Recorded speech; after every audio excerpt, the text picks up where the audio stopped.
Greetings, everyone. It's episode 488 of Aussie Tech Heads. It's the 19th of May, 2016. I'm Glenn Goodman, and we have got a good show for you tonight, or this week, or whenever you're listening to us.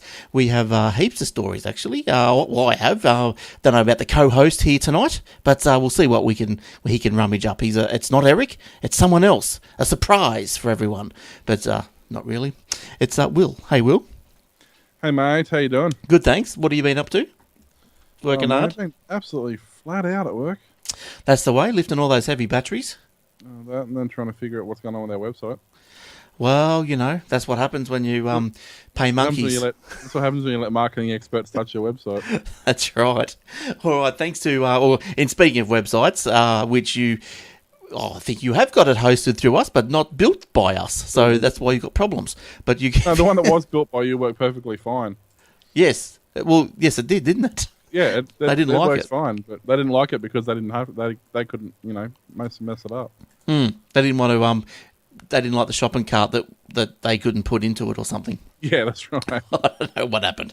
But anyway, it doesn't matter. It's these things happen when you do a handover of a web page. It's up to the client. But anyway, it is still hosted with us, and for that we are grateful, Will. And you can host your own website with us as well at athwebhosting.com.au. It's Aussie servers based in Sydney, and if you're looking for a blog or a shopping cart, nice easy shopping cart to install in, I don't know, few clicks, maybe under 10. Log in a blog. 3 clicks, I think you can install a blog. Couple of words and 3 clicks, and you'll be right. A lot of people have done it, so it mustn't be too hard. All right. Thanks to ATH Web Hosting and also TuneIn Radio, Aussie Tech Radio. Search up for Aussie Tech Radio in the TuneIn Radio app, and you'll find 24/7, wall-to-wall, back-to-back Aussie and New Zealand podcasts to listen to. How's that? Don't even have to subscribe or anything. They just come through live, like they're live, but they're recorded. Right. Now, you can also get us on the facebook.com/Aussie Tech Heads and youtube.com/Aussie Tech Heads. And follow us on Twitter at Mr. Tompkinson, or the show at Aussie Tech Heads, or me at Glenn Goodman. All right, other shows that came out this week include Aussie Mac Zone, another great show from the guys Michael and Garth there, and the Aussie Tech Security, which will have another show next week, and Obsidian Loft and Old Fart Geeks in a summery, wintry hiatus, Will. We are planning on doing it, but Warlock's had to move, so... He's moved again? Yeah, the show that we had planned to do, we literally almost sat down to record it, and they had to, pretty much move as we were about to do that, so... Oh, jeez. So it is still something that's going to happen, but now we've got to wait till he gets internet where he is. Oh, he loves moving. Still in Melbourne. He doesn't love moving. He actually hates it, but, you do what you got to do. He secretly loves it. That's why he does it so often. I think so. He does it all the time. That's right. It's like some sort of moving fetish. I'll tell you what, speaking of moving, when I was a kid, I remember I worked it out a few years ago. I worked out that in my 7 years of school, I moved 14 times. That's a few. I think I moved... And then I probably moved 14 times since then as well. Yes, I think I moved once when I was at school. It's something we didn't like doing either. Where's your sense of adventure? Well, that's true. I've got it now. All right. Listen, let's go, first of all, to some emails. Well, to a email. The one of the week, we'll call it. Now, it's from our good friend Milo. He wants to know... Now, what's he here? Blah, blah, blah. Question for the show. He's got a 4-year-old PC. Is it worth upgrading it or not? Does he go for a pre-built PC from the likes of PC Case Gear, like the Venom or something? The Venom, that sounds like a beast of a machine, doesn't it? With a 980 GTX, minimum 32 gigs of RAM. He's trying to get a new PC for Christmas, so he's putting it in the pipeworks now. Any tips and thoughts? Would love Will's suggestions. Well, let me give you my suggestion. Upgrading a 4-year-old PC. Oh, geez, no. It's going to be a full total upgrade. I don't think you're going to... Depends on what it was to start with. Yes. If it was already an i7, where are you going to go? A new generation i7? Yeah, but you know what I mean? If 4 years ago, if it was a top-end system, you're not really going to get that much benefit out of that side of it, you're better off looking at video cards and stuff. But in terms of the actual PC performance, you're not going to go a heck of a lot faster. Because this system I've got now is probably 2.5, 3 year old, and there's really only like 2 CPUs on the chart above this CPU, and this is like 3 years old. Okay. I think look, Milo, I think, that's probably Will has got a good point there. I think you can look up, if you just Google CPU benchmark tests, you'd be able to get that. I'm not sure. They're everywhere. If you Googled that, you'd find them. It's got a lot of graphs and everything. And you just go down the CPU list, find... Tom's Hardware is usually the go-to for that sort of stuff. Oh, yeah. But there is another one that's that sort of comes up in my Google searches all the time. Let me see if I can find it here. Hang on. Let me see if it depends entirely on what you're doing with it, too. If you're building a hardcore system to play the latest games that have come out and you're going to be doing, maximum resolution on a 40-inch 4K monitor with crossfire across 4 video cards, and you're streaming it at which you can't do anyway because the internet's crap, but you know what I mean. Like if you're doing something like that, then yeah, okay, fine, throw the whole thing out, buy a new one, because effectively you're going to be spending $4,000 on your system. If you only want to if you only want to do games that are a few years old now anyway, and you just want to have a bit of fun and you want to do a little bit of video editing and stuff like that, well, a 4-year-old system with a decent amount of memory and a video card and a good hard drive, like an SSD hard drive, is going to be fine. Yeah, now I've just put up I'm not sure if you can see that, Will. Can you see the... But the web page is cpubenchmark.net. Oh, yeah. So look, that's got every just about, you would think every CPU that you'd ever want to see in your life would be there, and it would rate it. It rates them from the slowest to the fastest. So I'm sure yours will be on the list. And if what's out, as Will said, if what's out now is like worth the money, worth you upgrading to something better, that's faster. Yeah, go and do it. But maybe if you've got a decent machine to start with, graphics card, some RAM. If you're low on RAM, what would you recommend for RAM? I mean, you probably find memories come out. So like, probably depending on how good your board was to start with, you maybe DDR3 RAM. You might only have DDR2 in it, so maybe an upgrade in RAM, faster speed. And go to 16 or 32 gig, buy a couple of 8 gig sticks, something like that. They're cheapest chips these days. You might as well. But normally, if you had to upgrade your RAM from DDR2, that's a new board. Pretty much. Depends on the board. Depends. A lot of the time they use an upper end board, and at the time go back 4 years, and DDR2 RAM was a quarter the price of DDR3. So a lot of the time they just put the DDR2 RAM in because it's cheaper. But I mean, and a lot of the time, all you need is a BIOS upgrade on your board, and you can upgrade the CPU and the memory. But isn't the DDR2 different physical? Got the slots? Not DDR. DDR3 and is it 3 and 4 or 3 and? Well, there is a 4 out. There's a 4. Because it's like I think is it? I can't remember now. Is it like 1600 megahertz or something? Was the standard, and then you can get like 18, 22, 24. Oh, yes. So it's still in the same... The clock speed, sorry. Yes, yes, I see what you're saying. Yes, that's right. So, you have a look at your motherboard specs, see what the fastest clock speed is for the RAM, and then go and buy that. That makes a big difference, especially in video editing and things like that. You do really notice it. SSD upgrade is a great upgrade if you want instant speed. An SSD hard drive. I mean, I think I've got a 256 in this, which is fine because I put my operating system on it. I put, say, the 4 games I play most on it, and other games I just put on my normal hard drive. All my storage or media goes on my normal hard drive. And it makes a huge difference just having that SSD. Well, that's what I've found. I've done pretty much the same thing, except instead of putting the games on, I put Office and all the stuff that I use. Yeah. And you go to a mechanical boot drive, probably what you'd boot Windows 10 in 30 seconds to 45 seconds or something. But with an SSD, like mine boots in probably under 10, under probably 7.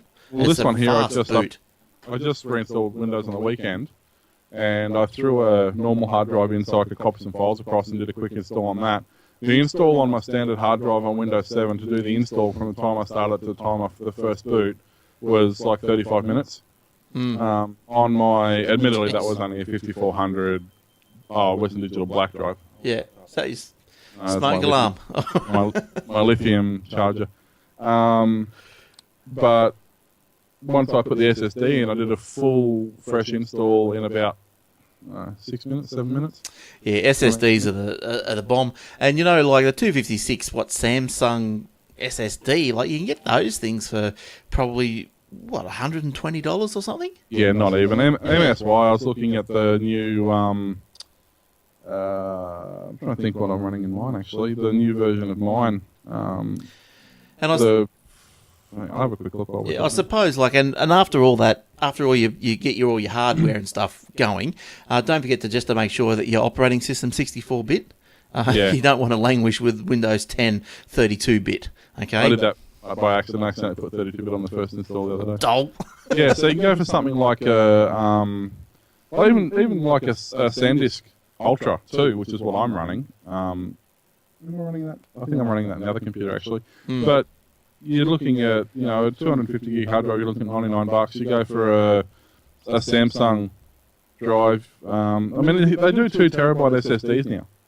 They're expensive, $800, but if you really want storage, you want fast storage. That's the way to do it. But the Kingston HyperX Furies for a 240 gig drive is $100. They're insanely fast drives. The Intel drives are pretty quick. So they've really come down. And actually, they're getting to the point now where, as I said, they're almost feasible as a bulk storage drive now too, because the 1 and 2 terabyte drives are available. Now, just for the viewers, the listeners, where was those prices from, Will? Oh, that's MSY. So they will look, if you haven't got an MSY near you, they do mail order. They do, and their customer service sucks. Yes. And their website is atrocious. But they're cheap. But they're really cheap, and they've pretty much always got it in stock. And look, if you don't really get your rocks off with MSY, you could probably try umart.com.au and their mail order as well. I find that their service may be a little bit better. At least they answer the phone. Maybe you're Umart, not the one near me. Okay. Yeah, Milton, they answer. Half the time, I've actually been to the Milton one. Half the time you actually go there and the store's shut because they're off for coffee or something. Everyone's got to have a coffee. Well, so bad. So you're not paying for the customer service. You're paying... exactly. Yeah, you're just paying for the thing. And also, look, I hope that's answered some of your questions there, Milo. So basically, at the end of the day, maybe the first thing you do if you want a better video card, the first thing I do is look at your power supply. Make sure you've got a suitable power supply, 650 watts, something like that, in a thermal take or a good quality supply. Your case will be fine. It's not going to be a problem. Maybe look at going 2 video cards or 1 high-end video card, even a really good quality video card these days, like an 8 gig, a 4 gig Sapphire Nitro or something like that. It's only $200 now, which is insane. Do you still do those crossfires, whatever they call it? Yeah, I do. Look, I'll show you mine. Show me yours. If you look, it's probably a bit dark, but I've actually got. Do I have a torch that I can reach easily? Is there dust on that video card? Live TV. You should have sent it before I cleaned it. Hang on, let me just turn my tape.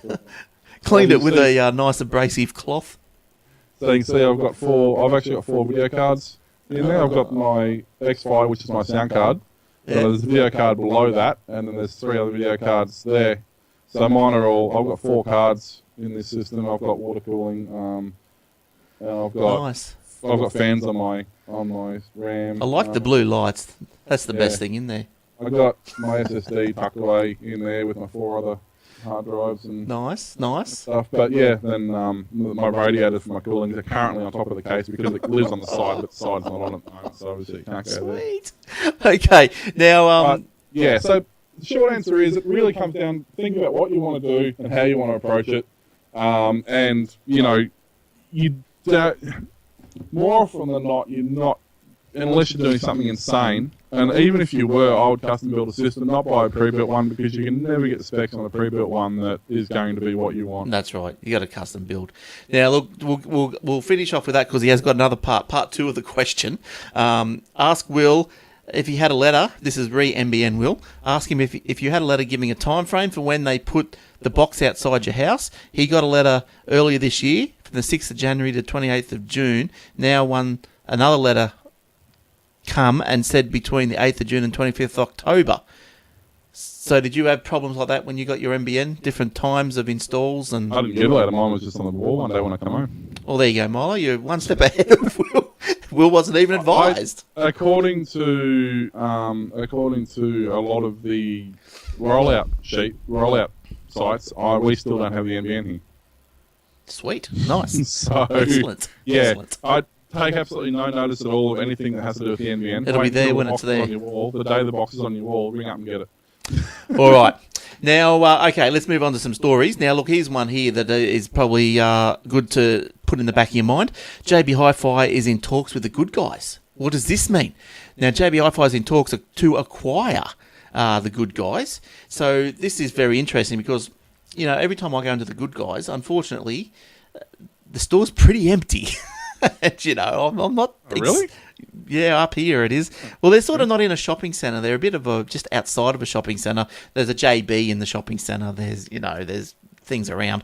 But I've got a credit with the good guys from a broken TV that they gave me credit for on one of these extended warranties. And every time I go into JB, because I'm not ready to buy the TV yet, it's only got a black line across right at the top, you know, and it doesn't really bother me. And so we're still using the TV, but they've given this credit, and I thought, we'll do it one day.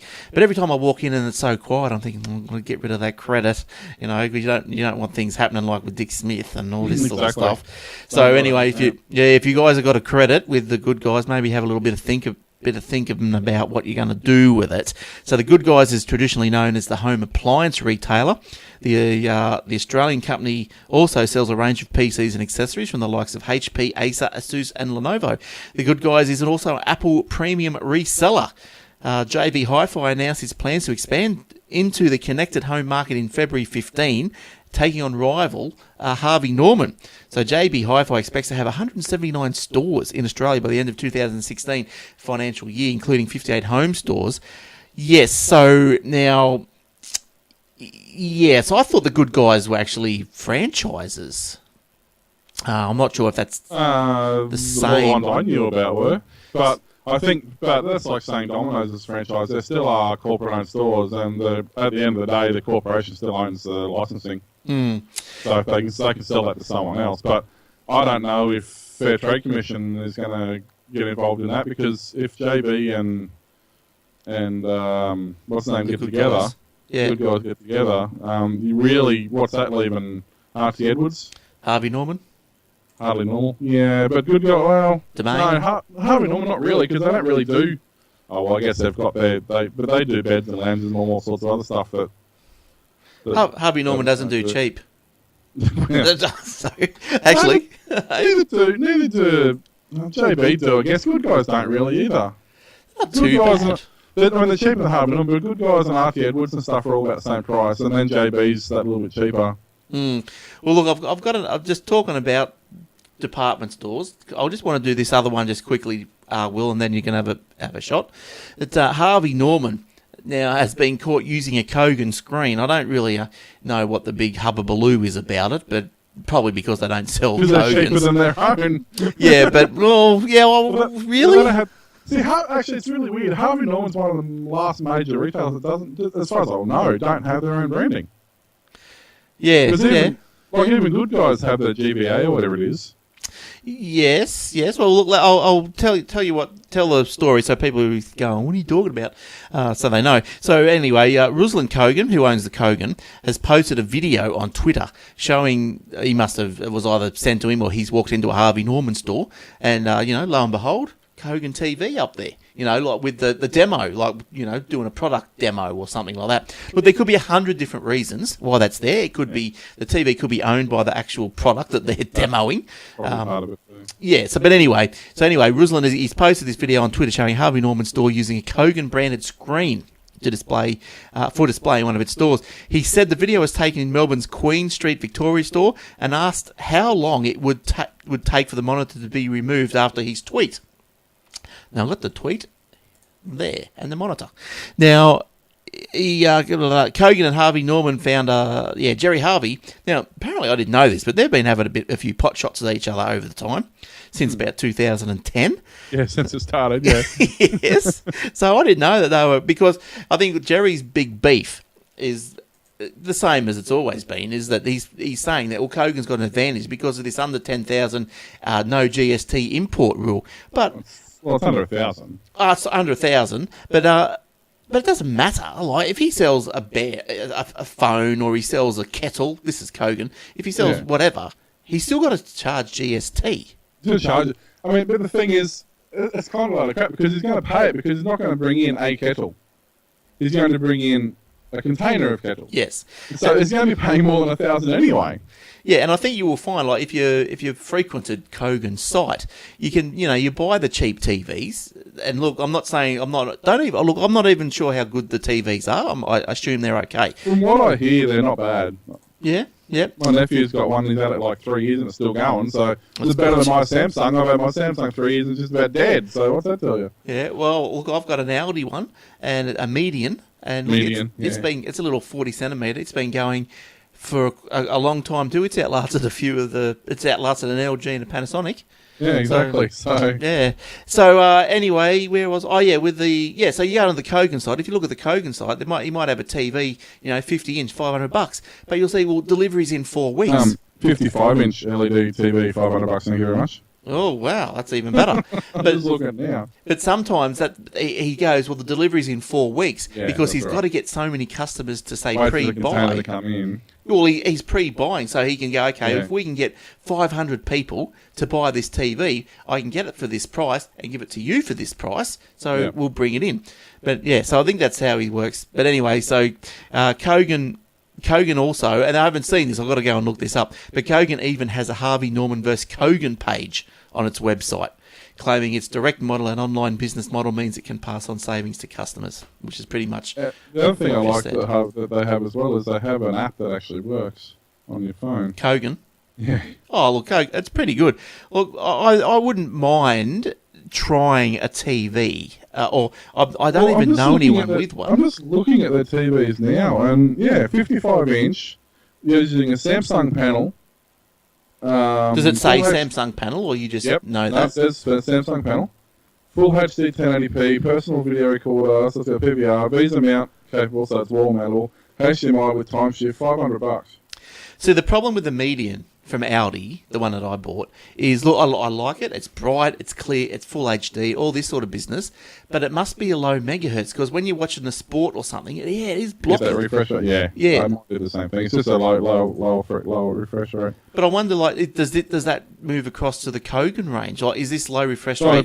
Not if it's full 1080, it's going to be high. The 1080, because they've got a 55-inch Aurora 4K LED TV with an LG panel, running a Google Android Smart TV, 4K resolution, Android 4.4 for $800. Yeah, look, to me, at this point in time... At this point, there's no point getting 4K, but I'm just saying, like, the same thing in and out, like, because it's basically a rebadged LG. You can look at it, and it looks exactly the same as the equivalent LG TV. And it's $800, and the LG one's $1,400. So, it's like... But can you, are you prepared to stump up $800 for a punt? Well, it's the same warranty. It's got same everything, from what I can tell. Like, I mean, are you prepared to the last 2 LG things I've bought have died a day after the warranty or a week after the warranty. So, I mean, for $1,400 on a LG or $800 on a Kogan, which actually has a better warranty than the LG anyway. The only LG TV that hadn't died at my house is the bloody standard HD one. I don't. There's nothing in this house. I had a lot of LG stuff. I had a stereo, I had LG refrigerator, I had LG TV, we had an LG,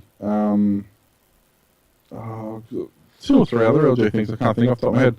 And we only lived at the other house at Kimura for 3 years, and in that 3-year period, every single LG appliance we had died. They don't make them like they used to, and that's the thing. Like, so that's so true. But you go out, you spend your $500, you think, okay, less quality, blah blah blah, it might not last me as long. But as Will just said, like, the top brand might only last you 5 years anyway. And so if the top brand lasts you 5 years, say the cheap brand lasted 2.5 years, you buy 2 of the cheap one within the same time frame. Yeah. So, and just to give you an idea as well, like, they're doing Samsung. We're doing all sorts of phones, but just as an example, the Samsung, let's go to the Samsung, here we go, the Samsung Galaxy Note 5. Where's this on? Kogan? This is Kogan. The Samsung Galaxy Note 5 with the dual SIM card the 4G with the 32 gig version, so this lets you run two different SIM cards from two different providers, is $799. The Samsung Galaxy Note 5 locked to Telstra or Optus is $1,400 in their stores. Yeah. That's $600 cheaper than in store. So why can they do that? Because they don't want to. Yeah, look, I had an issue with Telstra through the week. Hopefully I got it sorted. Do you want to hear about it, or are you sick of hearing about Telstra issues? Is that unusual? Like, is there not a Telstra issue? I'll tell you Well, quick. we can't use the FPOS at work because Telstra won't hand over enough. We got the problems in Brisbane at the moment with Optus network, but it's caused by Telstra. Because when Telstra screwed up their network a couple of weeks ago, they pulled some of the nodes back and they took some of Optus's bandwidth. So now a lot of Optus services aren't working because Telstra's taken back the towers. Yes, well, the hard lines. Rather. Well, let me quick. I'll make it really brief because we've got a few stories to get through. So, but anyway, I in August when I moved house, I recontracted with broadband, mobile phones, and the like. Everything was out of contract, so I recontracted everything. So, okay, I negotiated, I said, okay, I don't want the terabyte, I want a 500 gig, I want this taken off. We can negotiate a price and the contract. So anyway, just the other day, like 8 months into the contract, they sent me a letter. We've discovered that you've got ineligible discounts on your account. So they're going to be removed. But look, to make you get used to it, we'll just give you another month of those discounts, but then they're going to get removed. And so I rang him up. I'm thinking, well, you've broken the contract. So I said, well, hey, you guys just broke the contract. So I want to cancel all my products and I'll go elsewhere. And they go, yeah. And so anyway, you can't do that. And I said, why? I said, you've broken a contract. And they said, well, no, you got to pay the phones out if you move. I went, well, no, you've broke the contract first. Right. So anyway, they tried to weasel and wubsel and whatever. And so at the end of the day, end of story, I just said to him, look, finally got onto an Australian. And look, disconnections. So you can't get onto an Australian now if you want to do a complaint, but if you want to disconnect, you get through to an Australian. So just a little tip. So I said to him at the end, I said, listen, mate, I said, I've been on the phone now to 2 Indians for probably about an hour each, now to you. I said, for about, 40 minutes. I said, ring me back at the end of the day. I don't care what you have to do to that account, but you do whatever you have to do, but I'm not paying any more. Okay? You take this off, put that on, do this, whip this around here, squish that over there, but I'm not paying any more. That's the contract. That's what we signed up for. So go and listen to your tapes. And so apparently they come back and said, yeah, we'll do it. I don't know what they did. I don't care what they did, but they'll do it. Yep, that's it. You just got to know your rights. Yeah, so, and in that, that leads me into another story, Will. So I promise you can have a good go after this one. Oh, screw you, hippie. I'm going home. Yes, 2 Telstra name servers went down. I don't know if anyone noticed. Did it impact you? No? In a roundabout kind of way, it did. Yep, okay. Well, that's what I'm saying. That's part of the reason we're having trouble with Optus with our FPOS machines. So the 2 Telstra name servers used by customers for domain resolution, ns1telstra.net and nso.telstra.net. Not that you'll probably really care two flying pigs if what they are. But anyway, they went offline just after 8 o'clock this week, or one of the nights through this week. Now, domain name system services are used to look up and point client systems to the correct IP address. So if you type in google.com, the domain name server says, okay, google.com lives at wherever it is, in number form, and sends it to that computer. So that went down. So you type in google.com, there's no... Well, that's the Google domain, that's the Google DNS. Yeah, if you were savvy, like Will, he would have just changed it from Telstra DNS to Google DNS. But anyway, that just went down, so I thought that was interesting. They got problems everywhere, Telstra. I'll tell you what, if I won't go into it now because it's long, complicated and drawn out, but we have one of our customers who is one of the senior Telstra, I guess you could call him a manager, that's not really a description, but of the area. And he said, look into what Telstra has just done over the last few weeks. And the short story is basically they thought NBN was enabled in certain districts, so they pulled all the copper out of the exchange. Sweet. And then went, NBN hasn't been put on here yet. So there's like 100 techs working around the clock to try and find out where about 20,000 or 30,000 pairs are supposed to be plugged into because nothing was labelled. It was just all reefed out of the wall. Oh dear, oh dear, oh dear, oh dear. But apparently it's happened like 2 or 3 dozen times over the last 6 months now. They go, oh yeah, NBN's in that area. It's been the 18 months. We've got to pull the copper out now. Oh, wait. Dolt. Put those back in, will you? Yeah. Look, it's hard work, isn't it? Like, I don't know why this is so hard. It's hard being management. It is. Telstra's big, but geez, I tell you, they need to step it up a bit. They're losing it again. They came good for a while, but now they're losing it. They never came good. They were just the best of the bunch. Yeah. It's just that everyone was worse. It made them look good. Probably. All right. Will, have a go. Tell us some news, please. All right. Well, speaking of internet, I suppose we can stick with that. The Netflix, as we know, is coming to Australia and big and better and blah, blah, blah. But they launched their own simple speed test to prove how slow Australia's internet really is. From what I can gather, they're actually data logging this and they're cataloguing it. You can go to fast.com, fast.com. And, I mean, of course, you can also go to speedtest.net, which is what everyone uses. But fast.com is just a simple, easy way to do it. You literally go to the website and gives you your speed. They do on that site on fast.com. They do actually also speed test. Yes, refer you to speed test just to double check. I actually like. I have to look up the one I normally use. I can't think off the top of my head. It's like Speed Myer or something. Is that an Australian one? No, but what it does instead of just testing, because speedtest.net, all it does is basically test your burst speed. So most internet connections have a burst rate and then a standard rate.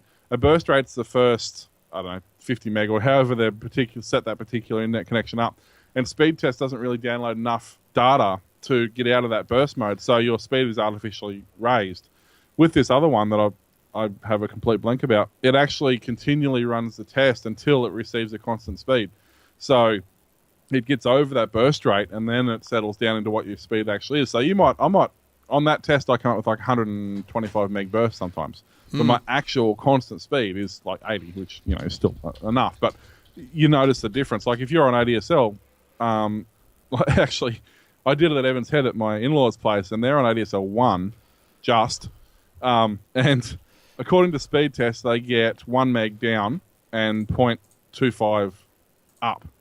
Wow. According to this other one, they actually get about... This is not called DSLreports.com. DSL Reports, that's the one, yeah. /speed test. Yeah, I've just got that up on the screen that's now. The one, yeah. And according to this one, when you actually do get past that burst rate, they've actually got 750k down and 64k up. Right. Is their speed that they get. And she wonders why she can load up Facebook and then go and make a coffee. It's hopeless, isn't it? Well, Speaking of internet, yours has just exploded too. Mine exploded. What happened? You're like 1 frame an hour. Oh, that's okay. As long as you're coming through to me nice and clear, Will. That's the main thing. So they're doing that, and the reason they're basically doing it is because they're getting sick of people complaining that they can't stream. Yeah. They can't stream their service. So what's happening is they're sending people to this site and they're data logging all the results, and they're putting it all together and compiling it, and they're going to send it to the telecommunication ombudsman and go, hey, this is what's going on.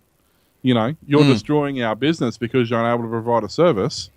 And so apparently it actually looks like that this might actually end up being a good thing. But what's the ombudsman going to do? Seriously? No, them themselves won't, but they have the power to look into it and to investigate it and to actually at least make because what they're saying is in the state of internet report for the fourth quarter of 2015, Australia came in 48th in the world with an average connection speed of 8.2 down. And when the thing they're complaining about is they're like, we've got the ninth fastest 4G network too. We currently sit 20th in the world when it comes to overall coverage of the 4G. South Korea, which is top of the category, users are given access to 4G network 97% of the time. But what they're saying is, okay, look, instead of having this thing that they do at the moment where they're saying you could get up to, 100 meg a second. Yeah. what they're pushing for is you actually are going to get this particular speed or worse. This is the top speed you can expect to get. Because, yes, theoretically, they could, the way things are written at the moment, I'm on fibre to the premises. They could say, hey, you're capable of getting 1,000 megasecond. Well, yeah, I'm capable of it. But you're not doing it. But I can never actually get it. Remember in the old days, I'm going back to the old days, dial-up, old days. You went out and you bought your snazzy new 14.4 modem or 20... 14.4, yep. Yeah, or 28.8 or... yeah, but it had to be external because, your computer couldn't power it if it was internal. Well, this is true. But they... The ISA slots couldn't cope with the bandwidth. But back then, you talk to Telstra or in their rules, in their contract or in whatever their agreement or whatever with the internet, they would only absolutely guarantee 2400. Yeah, because that's all their servers were. That's all their exchanges were using. For the back end. Yeah, but you can still squeeze 14.4 out of them. Well, I used to host down in Swan Hill. I used to host a internet. Well, I used to help host an internet provider down there. We had server racks full of 56k modems. Yeah, right. Yeah, that's how it worked, isn't it? Yeah, we had a wall full of them basically, and there was a line coming to each one. Yes. What we figured out was we could actually load share these modems, and we could put 2 lines coming into them because there was the 2 twisted pair in a cable. So we could literally split the twisted pair, put 2 lines coming into a 56, and have 28 effectively connections going out. So we only ever guaranteed, we had massive big thing. We're the first person in the district to have 56k, modems and blah, blah, blah, blah. And then the fine print down the bottom was maximum expected delivery speed of 28. So we doubled our load sharing simply by slicing our modems in half. Yeah. Well, that's fair enough. That's what. And then we got around the management of it back when Pentium Pros became a thing. Oh, jeez. If anyone's never seen a Pentium Pro, go and look it up. They're the most wicked-looking CPU and cooler, but they had this awesome ability because they were so powerful. Like they were like 200 megahertz or something, but because they were hugely powerful, you could actually run there was actually a box designed for it called the Buddy Box, and you could run 3 Buddy Boxes on this system, which actually let you run 4 PCs effectively off this one CPU. Wow. It was like for when you're setting up internet cafes and stuff like that, really cheap option. So we could actually put 1 PC in the corner and we could run 4 ISP terminals, like internet cafe terminals, and make money as if we had 4 terminals sitting there and we're only using 1 Pentium Pro with a Buddy Box. That's all right. Was it the Pentium? No, it wasn't the Pentium Pro. Wasn't it the Pentium 2 that came in flip chip perpendicular? Yeah, they had the slot load, but the neat part about those was they had flip chips. So you could put a standard CPU onto a flip chip, which stood it up. But when you ran it through a flip chip, you got past the overclocking because the flip chips had mechanical jumpers that you could change all the clock speeds. So you could overclock your CPU by using a slot-loaded board with a socket 7, I think they were, CPU and a flip chip. Yeah. Oh, you was into it from way back, Will. Look, I just found a picture of the Pentium 2. Oh, geez, I'm lucky I remember that. I do remember those. And people got shafted because they were buying these socket or these slot load Pentium 2s that were actually Celeron processors, and all people were doing, because the Celeron was exactly the same CPU, but it had 256k frontside bus instead of 512k, I believe. But the only difference was there was a resistor that was soldered across to tell the BIOS what the difference was. So what dodgy computer stores were doing was they were unresoldering this resistor, and on post it showed Pentium 2 instead of Celeron. So they were selling these Pentium 2, 1 gigahertz systems that were actually Celeron systems, which were half as fast. Cheeky buggers. Cheeky buggers. Who did? That's just naughty, isn't it? We never did that, but we do know people who were doing it. Oh, yes, of course. Yes. No, we didn't, because we were an authorised Intel distributor. And if we were caught doing that, wow. That would look, I would actually believe you, because it sounds like if you're working, if a computer shop likes what they do, you're into parts, you're into building the PCs, you love it, you want to build the best you can, you don't do that sort of stuff. Like, that's just dodgy stuff. That's someone who's just in it to make money, not in it to make a difference. What we did do, though, there was some things you would do to cut corners, and even back then you had to, because you're talking, you got to think at that time, like if you had a Pentium Pro or a Pentium 2 system, you're talking a $4,000 and $5,000 PC. And the difference between having, say, back when the Bigfoot hard drives were a thing. Yeah. They were a thing because they were, they went to the 5.5-inch bay. They were this massive drive, but they were cheap. But, man, they vibrated and rattled and carried on. So a lot of people were turned off by them. But we did things, mounted those in different ways, like mounted them vertically and put rubber stoppers around them and stuff to make them quiet. But we never advertised that they were a Bigfoot. We never advertised that they weren't.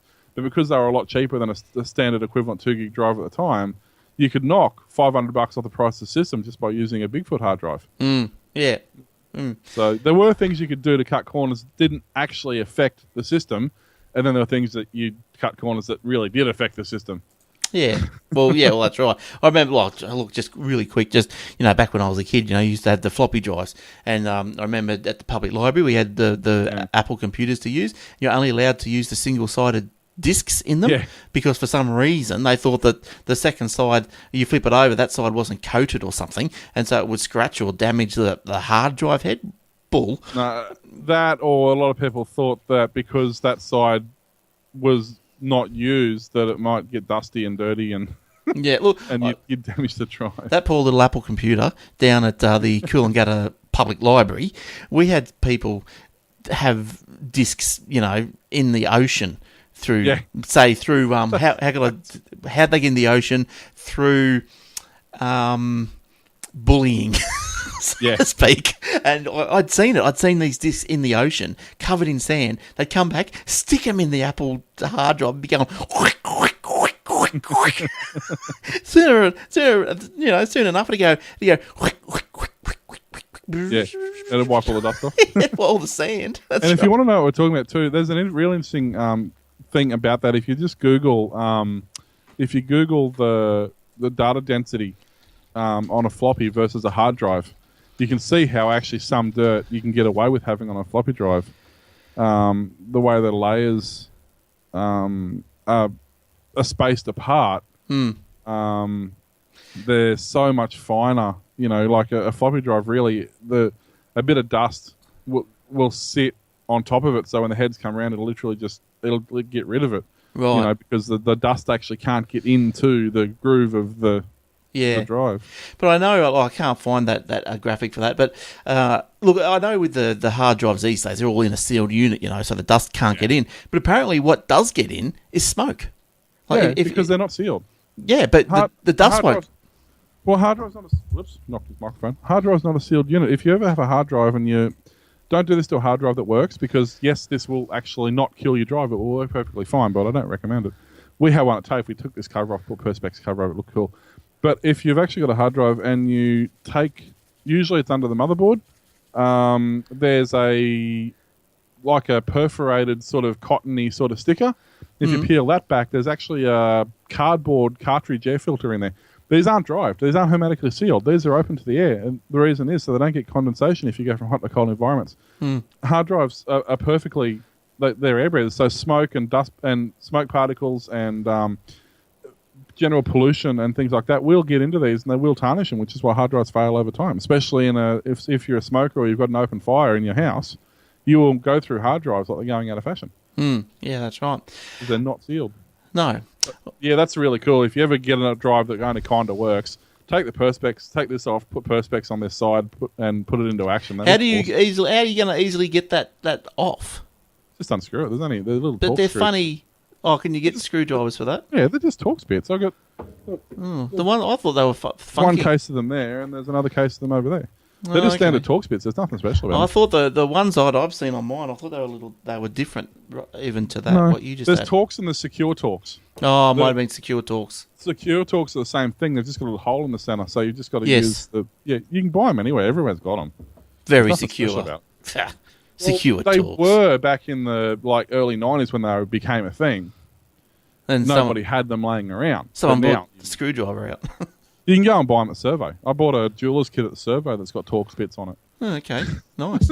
Now, look, let me tell you about this one. Sorry about hitting my microphone, guys. It's the first time I've moved my microphone. It's down, actually, clamped to the bench, so it's in front of me instead of hanging over the top. So every time I move, I bump the stand. It's off the light shade. No, it's still on it. Oh, still on the light arm. Okay, that's very good.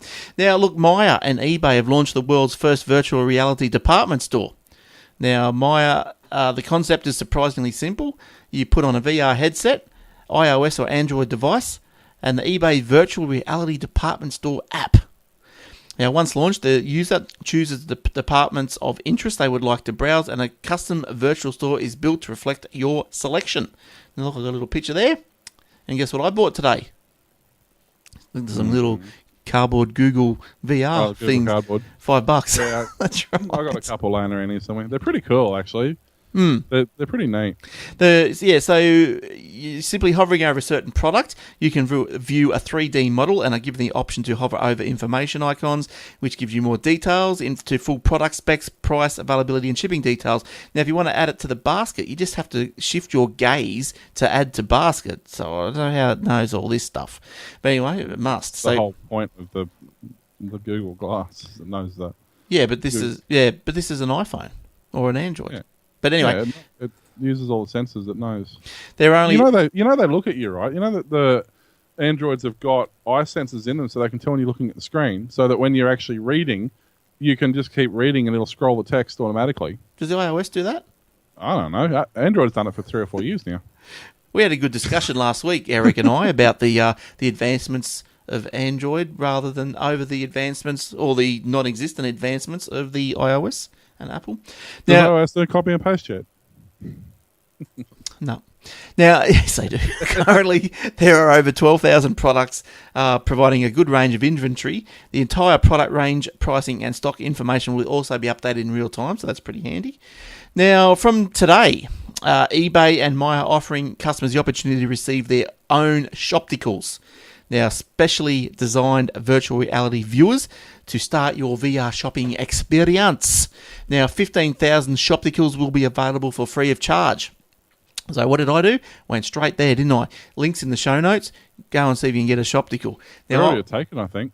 No, well, what I saw was when I went there like late tonight, in the night, and they must only give 1,000 away a day. Okay, that's why then. Yeah, so if you're on the ball, I'd be getting in there 7 a.m. apparently in the morning, and you can get a Shoptical. There you go. So you can do some of the good stuff online. But anyway, I went to eBay and bought a pair of the Google ones anyway, just so I thought, well, there's I'll see what this is all about. There's actually VR goggles, proper goggles, and everything available now for. And they're like $40 or $50. Yeah, they're not expensive. But I didn't want to spend $40 or $50 at this stage. I just wanted to, dip my little toe in, see what it was like. So I'll dip it back out again, probably. I was going to say, if you've ever done that in VR, you'll know it's a whole different experience. Might not be all I dip in. All right, now. Do it right. Now we'll keep going. Have you got more? I'm sure you would have. Idea. So Nokia, as we know, was once the undisputed king of the mobile phone market. And now, nobody's ever heard of them. Microsoft bought them, didn't they? Yeah, well, that was their first mistake. But now they're hoping to regain the prestigious title.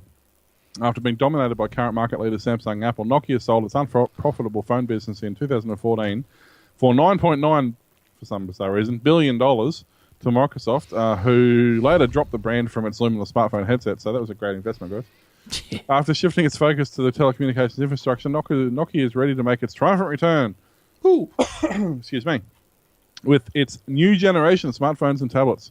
The company said it would license its brands to newly established Finnish firm HMD Global, which was founded by former Nokia executives, to create the new product portfolio for Google Android. The new company will create the Android headsets and tablets under the Nokia name. They've been found to provide HMD Global has been found to provide focused independent home for full range of Nokia brand phones, smartphones and tablets. As part of the process, HMD Global and its Taiwanese partner, FIH Mobile, of Foxconn fame, will take over Microsoft feature phone business for a $484 million... Will take over Microsoft's feature phone business... Wow, there's not enough punctuation in the sentence. for a I think it's supposed to be for an Australian 484 million, but they've written it wrong. Microsoft said so. They're also buying back part of their own business. Nokia will be hoping to learn from its previous mistakes. We saw the company betting on Microsoft's failed Windows platform. It goes on to say, but yeah, it looks like they're developing new stuff, which actually helped their shares. Their shares went up 2.2% as well.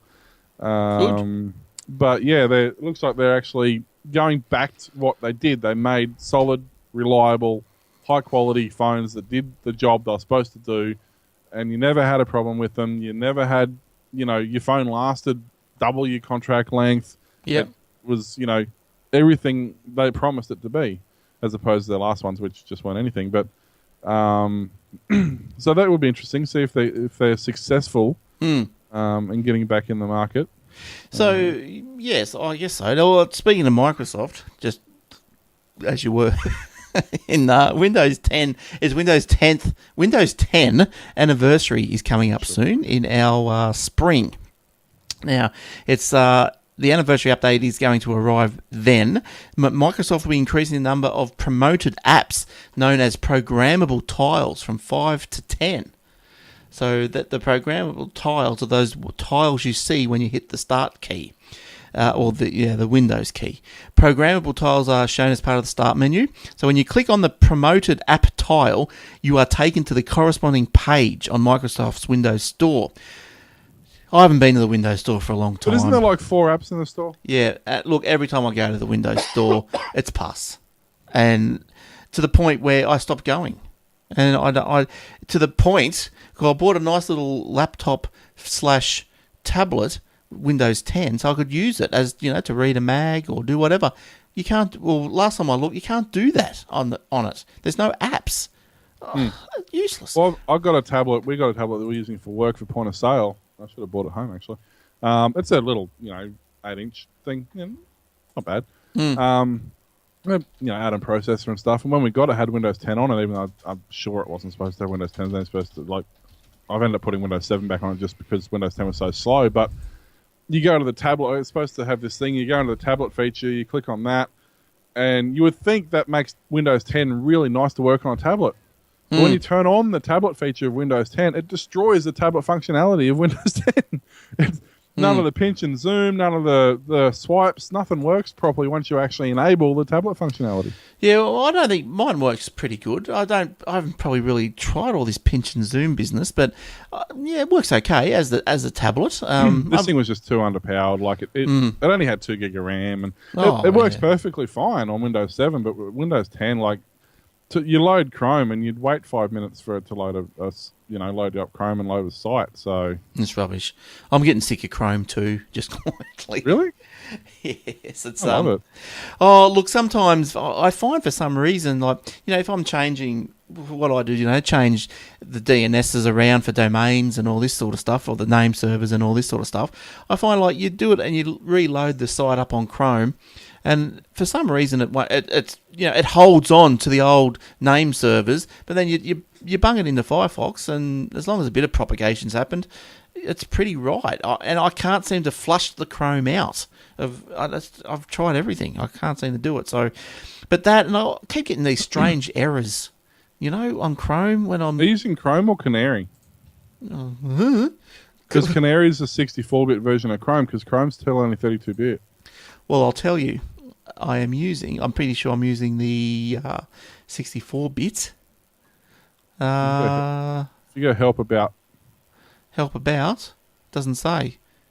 It does. Google Chrome, get help with using Chrome under that version. I'll get help with using Chrome. Under that. Under that? Yep. It says version, should say if you're using Canary, it'll be version 5202741. I'm using 50.0.2661.102M. And beside that, does it say anything? No. Okay, you're using the standard Chrome, you're not using Canary. Right. Okay. So that's going to be not helping your memory situation. Well, I might have a look into that. I thought I was on the 64-bit, Bear in mind that Canary is, I know Chrome's in beta as well, but Canary is, occasionally they'll release an update that breaks it, but it's only usually for a couple of hours. Is Chrome in beta? Are you serious?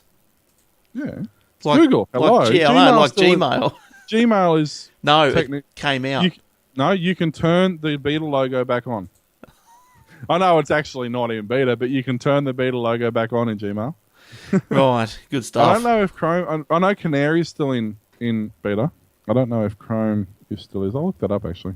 Well, you can look that up, and I'll tell you about more than 100 million LinkedIn credentials have been spotted for sale. Now, these came back. These seem to be hacked back in 2012. So the story's reared its head again because it was reported... this initial story come from a place called Motherboard, which reported it was contacted by someone going by the name of Peace. Not too much peace for LinkedIn, I don't think, after this. But who said he was selling the data on an illegal marketplace called The Real Deal for 5 Bitcoins, or equivalent to $2,200 US. Now, there's 117 million credentials came from the larger 167 million dump of accounts that were supposedly grabbed in 2012 by the LinkedIn hack. So apparently this is a bit of a process, or a bit of a thing that is normally done by hackers. Like, they'll initially grab, in this case, 167 million. They've released, 40 million or 50 million? So they've released 50 million.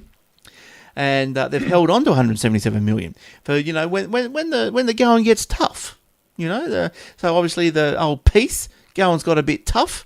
Needs a few bit of coins. Needs to eat. So he's decided he'd let another 117 million go for 2,200. Pretty cheap, I reckon, for all those email addresses.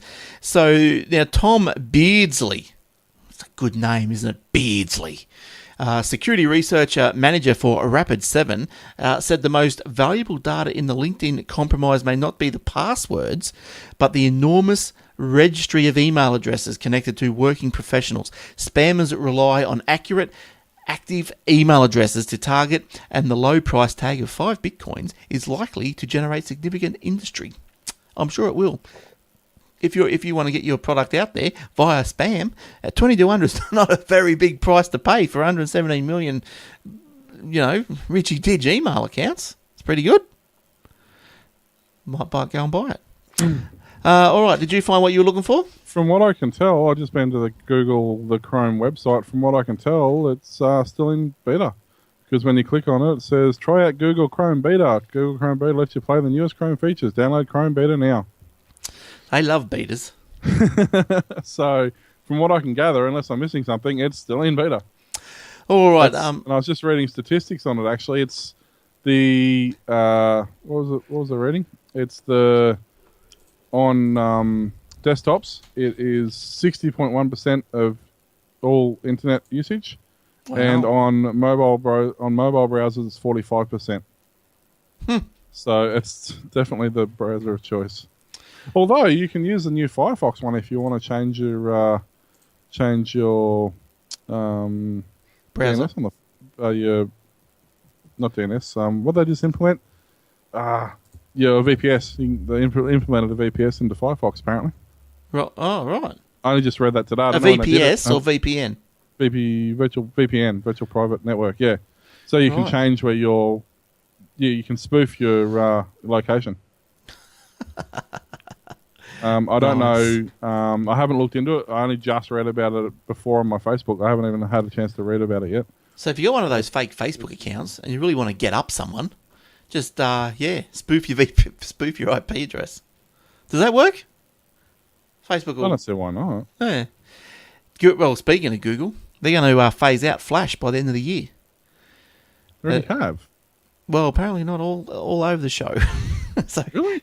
Yeah, the decision follows a move among other tech companies, as we probably would have covered over the past couple of years, to avoid the persistent security risks posed by Flash. We know, famously, I suppose, Steve Jobs said, "No more Flash for you." Heaps ages ago, and he's been gone for 4 years.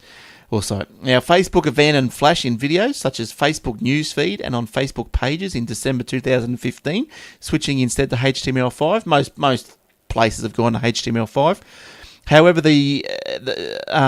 Facebook does still continue to use Flash for its games. So, Amazon announced in July 2015 it would replace Adobe Flash, and Microsoft Silverlight There's still things hanging around on Silverlight. I think the Foxtel Go does Silverlight. Yeah, it does. I had to install Silverlight when I tried that. So, Horrible. yeah. So, so they've... Seriously, I installed Silverlight. No, it's Opera. Sorry, I was just reading. Opera is the first big web browser with built-in VPN. She got a lot of money, browser. Yeah, Silverlight, when I installed that on my Foxtel, to watch Foxtel, my boot time actually increased by 3 seconds. Right. Really? I installed Silverlight, yeah. Now, YouTube switched to HTML5 as its default player in January 2015. Netflix, which previously used Silverlight instead of Flash until 2013, switched from Silverlight to HTML5. Now, what else did I say? Researchers have reported an increasing number of Flash vulnerabilities. Well, we all know that. Such as through serving malware on infected websites, so blah, blah, blah. Chrome will grant a 1-year extension to the top 10 websites that use Flash. So this will, to reduce the initial user impact, well, that's nice of them. So the top 10 websites would include, for that, if you were interested, is YouTube, Facebook, Yahoo, VK.com. What the hell is VK.com? Top 10? Do I want to go there and see? Well, it's a top 10. Let's have a look. Top 10 what, though? I don't know. VK. Welcome to VK. VK is the largest European social network with more than 100 million active users. Geez, it's not like Facebook at all, is it? It looks exactly the same as Facebook. Nice. The screenshots are identical to Facebook with a big VK in the corner instead of the Facebook logo. Love their work. Love their work. Now, VKLive.com, yep. Yandex.ru. I don't even want to type in an RU address. I was going to say it's Russian. Who's what you're going to get out of that? Oh, that would probably be the same sort of... I'll type it in. Let's have a look. I start typing it in. It comes up in Chrome already, so it knows about it. Yandex.ru. It's going to be really slow. Yeah, it's all in Russian, surprisingly. But it looks like a news site from what I can see. Yeah, it is. It's like a newspaper or a news site. Yeah. I wonder if they read from left to right, because it looks like it's right to left. But no, that's Arabic. But that's really weird, isn't it? So, okay. So, Yandex, OK.ru. What's OK.ru? That's I'm pretty sure that's like a Facebook thing. I think I've seen this one. In Australia... Odnoshkali. OK.ru in Australia is Are You OK? Remember, isn't that something you just go and ask everyone? It's basically like what's that feed that everyone uses? Not Facebook. That Twitter. What's the one that's like just continue? It's like Google Plus page almost, where it's just one continuous feed. Oh, I don't know. Is it Force? I want to say Foursquare, but that's not right. Twitch is another one. Amazon.com and Mail.ru. Geez, there's a few Rushkis in there, isn't there? Yeah, well, they've just discovered Flash, so... Yeah. They've probably only just figured it out this year. Oh. So they'll have me get an exception for a while. Last week, Adobe patched a critical vulnerability. Surprise, surprise, there's a patch every 5 seconds. Okay, Will, anything more there from you? I literally just put that Opera developer browser, which has the built-in VPN. I've just put it on my Facebook, so after the show, Glenn will go there and put that on the Aussie Tech Head one, so you can go there and have a look at that. But seriously, if you want to do a VPN, well, use theirs because, well, it's free. But that just caught my eye. There's a... where was this? There's most of the stories I had picked, somebody already did. Oh, who would that be? But well, I've got two more. It's interesting now. Remember a while back there was this big bashlack. What the hell's a bashlack? That's a backlash after 5 stubbies. Or no sleep. One of the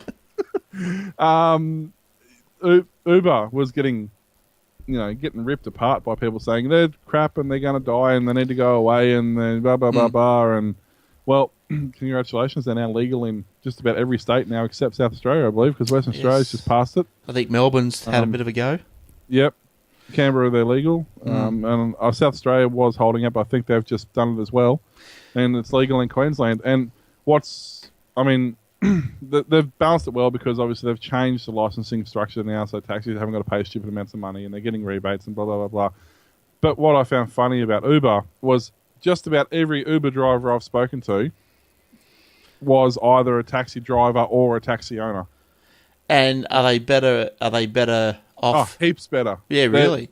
Because they don't handle the money. Like there's no cash. It's all done on card. And they deliver the reason there's no cash is so that they can't do cashy jobs. Well, they can do cashy jobs, but they can't. It's not part of their service. Yeah. So you rock up, you catch your Uber from wherever you're going to wherever you're going. You swipe your card, you pay for it, done.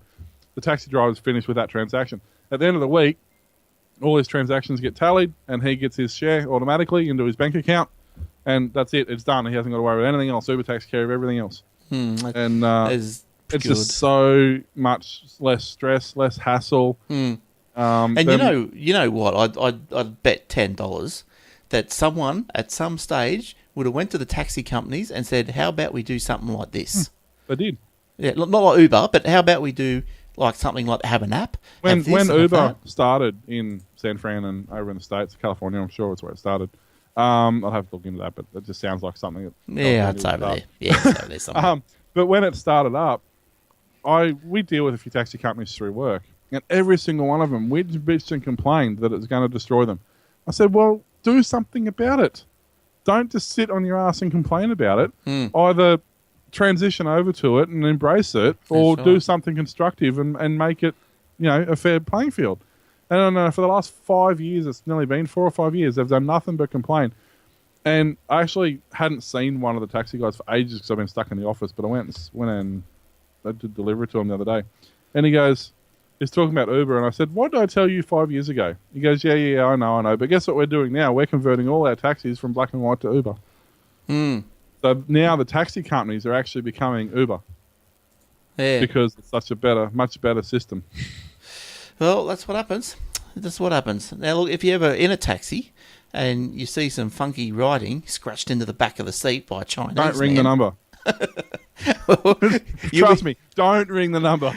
You'll be able to translate it much more easier. Because it might be in Chinese scrawl, but you'll be able to understand what it is. Now, there's a tap to translate. It's a new feature that will appear anytime you highlight some text in a foreign language. Now, you've probably already got this. You've got Android. Yeah, we've had it for a while. Another something else. So when you need to just see where you used to just copy and paste, you'll now see a translate bubble similar to the Facebook Messenger. Now you tap it, and the Google Translator will offer its best guess at what it was said in your native tongue. Now it runs on 103 languages on any phone that uses Jelly Bean or Later. And should you be happy to work with any app that allows like to blah blah. Now on top of that, the latest update now offers offline mode in iOS. Oh, okay, must be... I'll have to download that and have a look. Yeah, it installs a big library, basically. Yeah, and introduces photographic recognition for simplified and traditional Chinese.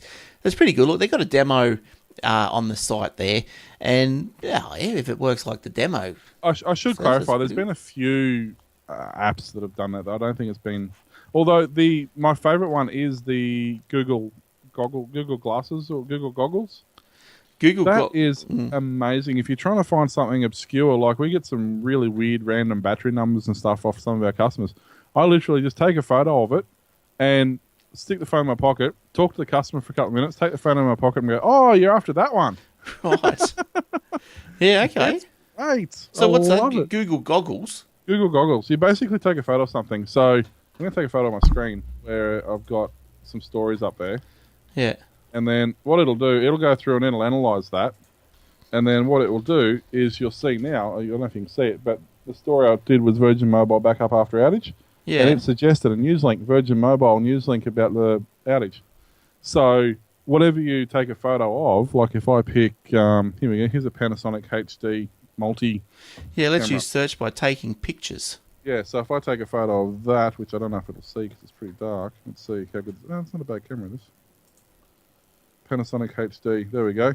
So it's opened up a link to an accessory site where I can buy accessories for my webcam. Yeah, that's pretty good, isn't it? Yeah, it's really fantastic. It does it on normal. You can set it to do it on every photo you take too. And I have it. I was just playing with it the other day, and I have it turned on. And every photo I took of myself or Sonia or anyone I regularly encounter, it automatically tagged them because it got them out of my Facebook profile. Right. Okay. So it automatically tags everybody if you want it to. Yeah. It automatically tags everybody in that photo and the location of that photo and anything that's around you. Like if there's a business that recognises it, puts the street address in and all this information. That's pretty good. Yeah, I know you can't see, but we're just watching a little video now as you speak, and there's a guy just taking a photo and he's waiting. He's on an iOS, so it looks like an iOS. That wouldn't be a 3, would it? Can't be. I doubt it. But anyway, yeah, so that's pretty cool. I'll have to look at that up. Good stuff. Good work. Now, did you have any more, or do we want to finish up? Something that's actually good news. We were bagging Telstra before, but to give them props, they are kind of occasionally doing the right thing. Telstra will live stream the netball. So Telstra will compete with Optus on live sport broadcast by adding the National Netball League to its digital rights stable, with the Telstra TV also due to break the 200,000 user mark. It's announced that it's purchased the broadcast rights to the Australian Netball League for the next 5 years, with the plan to live stream every game across mobile Telstra devices, as well as 2 games each week. So obviously, it's available to everybody, not only Telstra customers, although it will be metered on paid subscriptions for non-Telstra customers. So if you're a Telstra customer, and this is just the first of their rollout of this implementation. But if you're a Telstra customer, you can watch, in this case, the netball streaming 24/7 live on your phone with unmetered data. And they're doing this. They're getting the AFL. They're looking at getting the AFL and the NRL as well. So this is the Telstra app or the Telstra? This is Telstra. Well, you can do that now. Yeah, but they're looking at changing it. Like at the moment, obviously there's a lot of paid subscriptions and stuff like that, but they're looking at seeing what they can do with a free service as well. Well, with my Telstra plan, if you're with Telstra, it's free. Yes. Yeah. But they're looking at doing like they're saying, okay, well, we can't do anything about the charges on another device, like the bandwidth charges, because that's going to be handled by whatever provider you're through. But at the moment, from what I can understand, I can't test it because I've only got Telstra phones, but from what I can understand, if you're on another network, you have to pay to get those. Yeah, I think so. You have to subscribe to those services. Yes. But what they're looking at doing to give them the up over Optus, who is also doing the same sort of thing, but it looks like Telstra is saying, well, okay, we're going to stream them for free. You're still out of pocket for the data, but we're going to start streaming it for free. Well, they might regardless. As well. They might. Well, it depends on. Well, some of them aren't on Channel 9, but that's all crazy. The thing I don't like about it is it streams to your phone, but you can't push it to the TV anyway. So you can. No, you can't. You can. No, you can't. If you've got Android, you can. Can you? Yeah. You know a thing called a Chromecast that's basically an Android phone? Yeah, but you can't push it on iOS anyway. On an Android you can. Okay. I can put it on my PC. I can put it on my TV. Right. I can stream it to multiple devices from my phone. And the other neat part is, if I use my phone as a hotspot, any device connected to my phone is connected to the Telstra mobile network, so they're able to connect to it.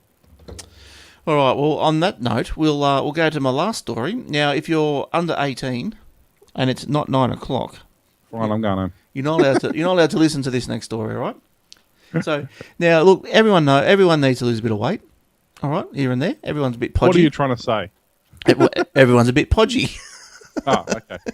So anyway, it hasn't gone unnoticed, and there's a new mob. There's a mob out there. I don't know who their names are. Probably Pornhub. That's who they are. Now they bought an app out called BangFit. Now it's a mobile based. You know about this, Will? I think I'm reading the same. It just popped up in my stream, ironically. Okay, so it's an interactive fitness program. Now you are, what it goes on to say, this is the Corey Price, VP of Pornhub. Today, due to our hectic work schedules and lack of motivation, many of us do not receive regular amounts of physical activity and lead sedentary lifestyles. Here at Pornhub, we know from experience that there's one activity people are always motivated to do and one for which they are never too busy. That's getting busy. Hang on. It depends on exactly what you're doing on Pornhub. It usually means you're not. No, but the BangFit the app, it will let you play with one player. Oh, that's all right then. So it does work. And I'm going to lead the way on that. Look, I've got a picture. I'm trying to load it, but the website's actually... So now, everyone on the audio is now going, damn, should be watching the video.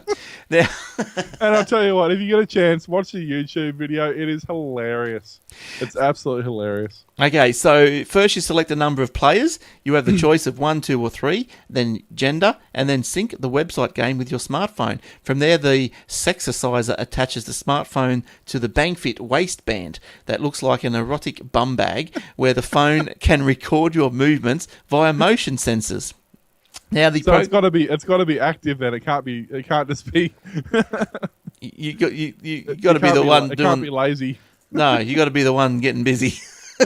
Now the program shows users their stats, and I wonder how deep that. I should use that terminology, should I? What's it, using probes or something? I always use the wrong terminology, but I wonder how. There is no correct terminology. No, there isn't. I'll just have to rephrase it like this. I wonder how in depth those stats go. Like, to what does that actually count? So anyway, I'm actually just trying to find. You go to there. You can go to bang.fit, and you can go to the page that's got all the information on it. It's so slow. I think everybody in the world's looking at it at the moment. It's got some information on it there. It combines the cardio of Zumba, the intensity of CrossFit, and the flexibility of yoga, apparently. Yeah, nice. Wow. I need to read some more books, I think. So, I'm still stuck on the... What am I still stuck on? I'm still stuck on the goggle thing on my browser. Yeah, it is slow, Will. Yeah, I really think... I think everybody's going to that website because it is so bad. Oh, here we go. It's now currently offline because the site uses Cloudflare always online technology. How does that work?